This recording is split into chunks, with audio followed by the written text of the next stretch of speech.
Welcome again to today's Open Heavens Reflections. My name is Sam Chiedoze.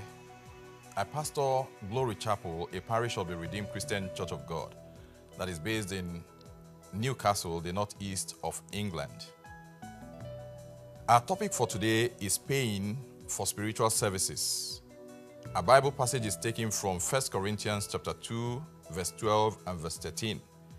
Now we have received not the spirit of the world, but the Spirit who is from God, that we might know the things that have been freely given to us by God.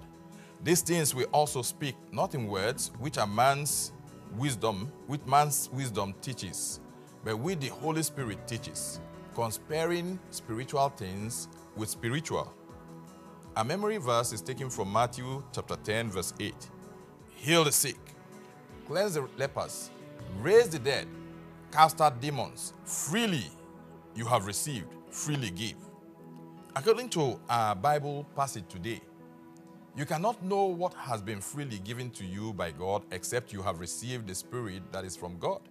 A person who is operating as a carnal man cannot comprehend the unseen mysteries of God.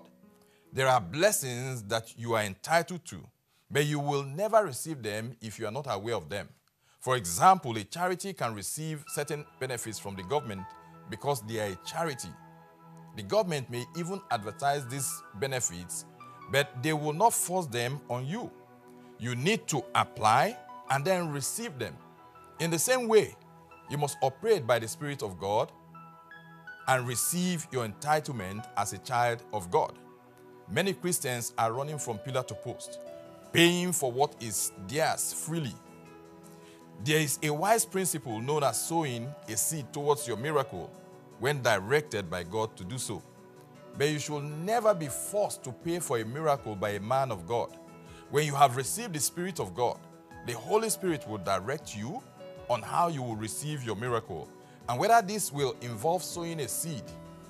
In today's Open Heavens devotion, Pastor Adeboye related the story in 2 Kings chapter 5 of when Naaman offered to give Elisha gifts to thank him for healing him of leprosy. However, Elisha refused to accept the gift, and we can presume that he heard from God not to accept it.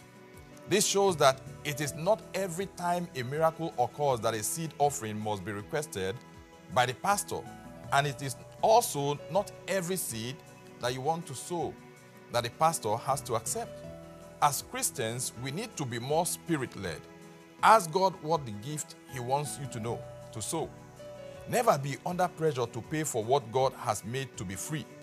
Likewise, as a pastor or servant of God, don't always demand a financial reward for offering spiritual service. Yes, a laborer is worthy of his wages, but it is God who will pay you. He can use man to do this, or he can do it in his own way. Listen to him and be guided by the Spirit. Ignoring the leading of the Holy Spirit is very dangerous. Look at what happened to Gehazi, Elisha's servant who went back to help himself to the gifts. He and his whole family were struck with the same leprosy that Naaman had been afflicted with.